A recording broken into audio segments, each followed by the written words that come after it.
महाराष्ट्राची कुलस्वामिनी आई तुळजाभवानी,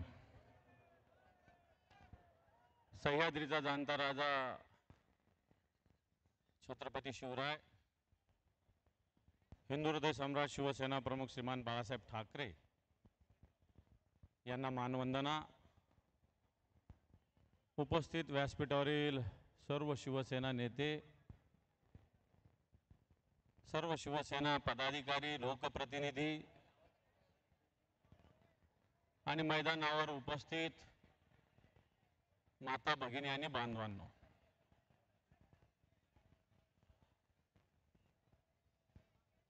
पाऊस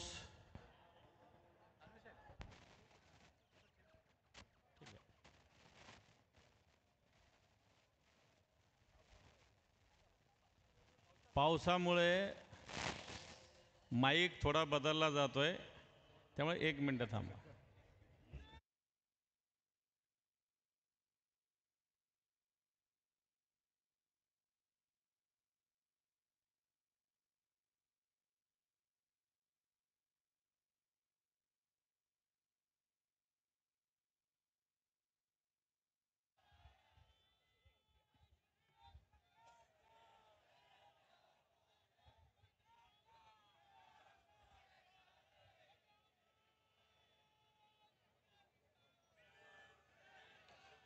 छत्रपती शिवाजी महाराज की, हिंदू हृदय सम्राट शिवसेना प्रमुख श्रीमान बाळासाहेब ठाकरे यांचा, उद्धवजी ठाकरे यांचा, आदित्यजी ठाकरे यांचा.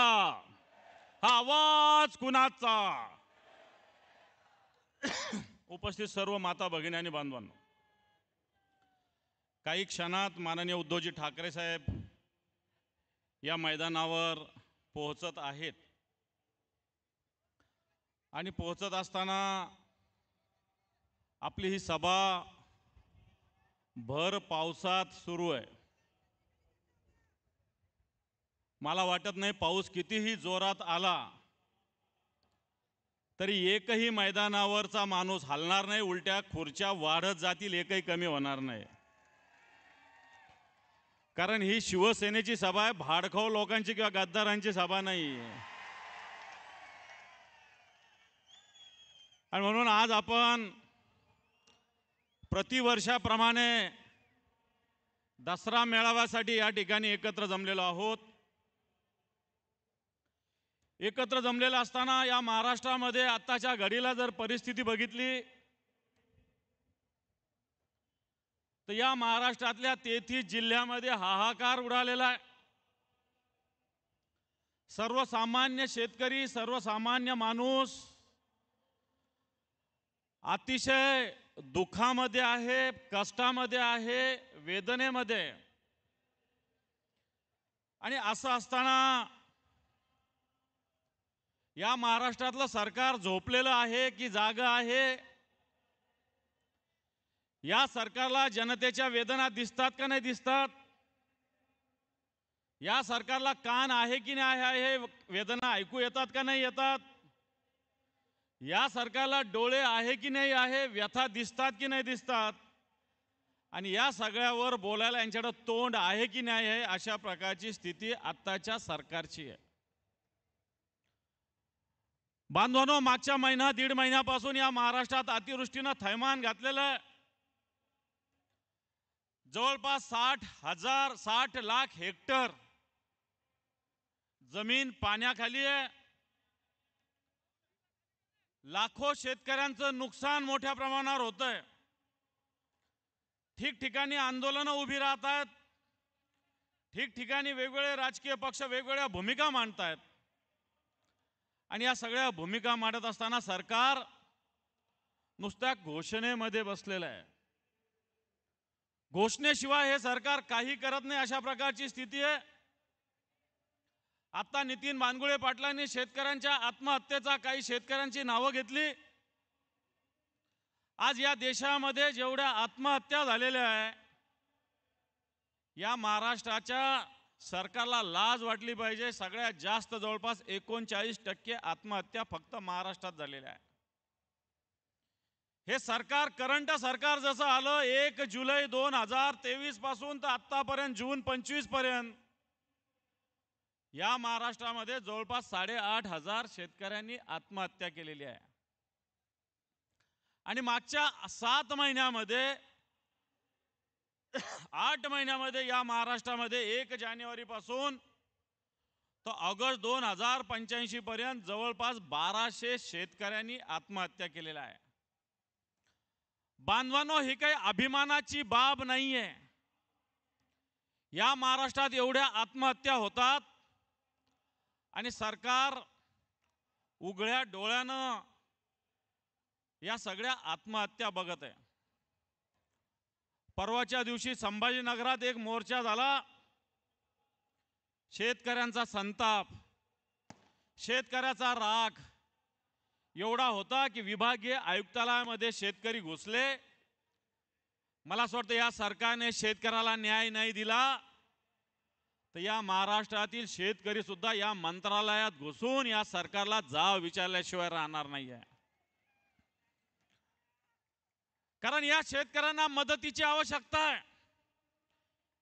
ही मदत म्हणजे काही भीक नाहीये। आज पंजाब सारखं राज्य वेगवेगळ्या पद्धतीने मदत जाहीर करतं। आपल्या या सरकारने एनडीआरएफच्या निकषानुसार मदत जाहीर केली, परंतु जर ही मदत जाहीर केली असेल तर या मदतीनुसार या महाराष्ट्राच्या शेतकऱ्याचं भलं होऊ शकत नाही। एनडीआरएफचे निकष अतिशय तोकडे आहेत, एसडीआरएफचे निकष अतिशय तोकडे आहेत। आज ठिकठिकाणी शेकडो नव्हे हजारो गुरं वाहून गेले, कोणाच्या गायी गेल्या, कोणाच्या म्हशी गेले, कोणाचे बैल गेले। एनडीआरएफच्या निकषानुसार फक्त 3 जनावराला मदत मिळू शकते। आज मागच्या महिन्यामध्ये मागच्या आठवड्यात आम्ही मुखेडला गेलो होतो, नांदेडमध्ये एका शेतकऱ्याच्या 55 म्हशी वाहून गेल्या। परवाच्या दिवशी उद्धवजी ठाकरे साहेबांनी मराठवाड्याचा दौरा केला। या भूम मधील एका दातखिळे नावाच्या भूम तालुक्यातील एका पिंपळगावच्या एका शेतकऱ्याच्या 27 गायी वाहून गेल्या।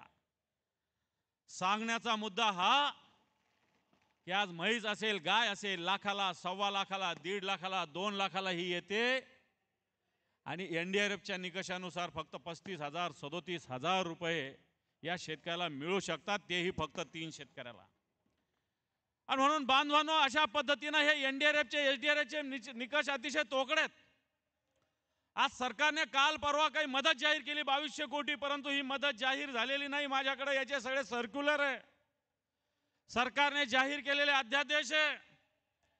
या अध्यादेशामध्ये या सरकारने जाहीर केलेली रक्कम ही काही 2200 कोटी नाही।